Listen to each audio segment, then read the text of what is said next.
Bon, alors Roman, tu vas nous présenter la gamme de ta production, hein, de la production du domaine, donc, tout en sachant qu'il y a deux gammes bien distinctes.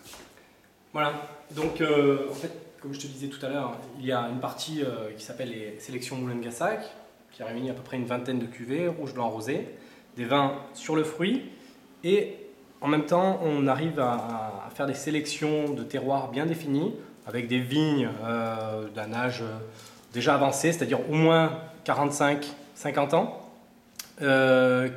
Et donc voilà, donc Et ces vins-là sont produits dans... alors ces vins-là sont élaborés dans les caves ces vins-là sont coopératives. issus d'un partenariat avec le terroir de Villeveyrac avant tout, et les caves coopératives donc, qui aujourd'hui regroupent la cave coopérative de Pinet, et puis les terroirs de Paulan qui sont regroupés dans la cave coopérative de Pulaché. Voilà.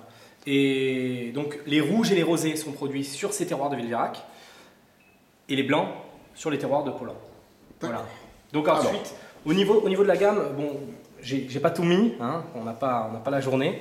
Donc la gamme principale est devant toi, sur la gauche, donc cuvée classique, un rouge vraiment sur le fruit, qui aujourd'hui c'est le vin de bar à vin, le vin friand par excellence, la bouteille où on va vraiment se faire plaisir immédiatement. Voilà. C'est classique, c'est-à-dire c'est l'identité du domaine dans sa simplicité, dans son fruit, dans son expression, sans forcément essayer d'avoir trop d'extraction. Voilà. On est uniquement sur des cépages méridionaux. Après. Ensuite, gamme Guillem. On a on retrouve de nouveau. Alors Guillem, ton père en parlait, hein, donc Saint-Guillem le désert. Saint-Guillem le désert, Voilà, donc voilà. C'est le clin d'œil au patrimoine local et c'est l'image qu'on retrouve sur le cloître de l'abbaye. Voilà. D'accord. Ensuite, gamme grand terroir avec deux blancs, hein, Faune et Ross, et puis 4 rouges. Et là, on va vraiment essayer d'aller chercher un assemblage atypique, aussi bien sur des cépages méridionaux que extérieurs à la région, avec toujours dans l'esprit une personnalité singulière. Voilà. Tous ces vins sont en vin donc de pays aujourd'hui IGP à partir de demain, de l'Hérault, comme Thomas Gassac.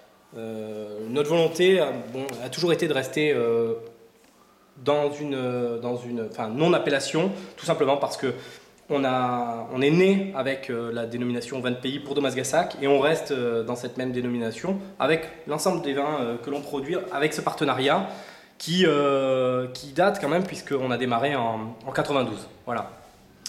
Voilà, et puis ensuite on passe à Thomas Gassac avec donc une particularité. Voilà, un vin très atypique et en même temps extrêmement bon, très dangereux dès qu'on en ouvre une bouteille et qu'il fait beau. C'est le rosé frisant, c'est une base principalement de Cabernet Sauvignon, associée à du Sauvignon blanc, du Carignan et un petit peu de Muscat. Là-dessus, en fait, c'est l'esprit des vins italiens, les spumantés. On a donc des jeunes vignes que l'on va ramasser en sous-maturité pour extraire un jus assez faible en alcool, auquel on va additionner la saignée de Cabernet Sauvignon, c'est-à-dire un jus le plus rosé possible, avec le plus d'extraction possible. Et ensuite, c'est une vinification cuve close, c'est-à-dire que la fermentation, le gaz de fermentation est gardé en bouteille. Voilà. Et donc c'est légèrement pétillant. Faut pas imaginer cela comme un champagne, hein, ça n'a rien à voir. On le trouve chez les cavistes à quel prix? On le trouve aux alentours de 10-12 euros. 10-12 voilà. euros, chez les bons cavistes. Hein. Chez les bons cavistes, hein, n'est-ce pas? Et puis ensuite, on n'insistera pas. Voilà. Bon, mais je vois ça comme un engagement. Hein. Ensuite, des Thomas Gassac. Alors les Thomas Gassac, donc les Thomas Gassac, je vous le dis, chers amis, que nous venons de déguster. Il ne faut pas le dire. Je ne le dis pas donc.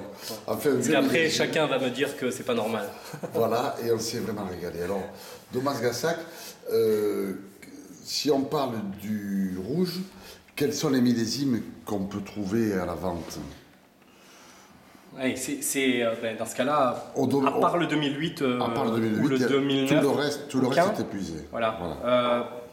Comme beaucoup le savent, les vins sont à réserver chez le caviste ou au domaine Autrement, évidemment, toute l'année, chez les bons cavistes, on trouve du Thomas Gassac. D'accord. Voilà. Mais voilà, le domaine, historiquement, c'est en 78, le rouge, la naissance du vin rouge, et puis en 86, le premier millésime en blanc.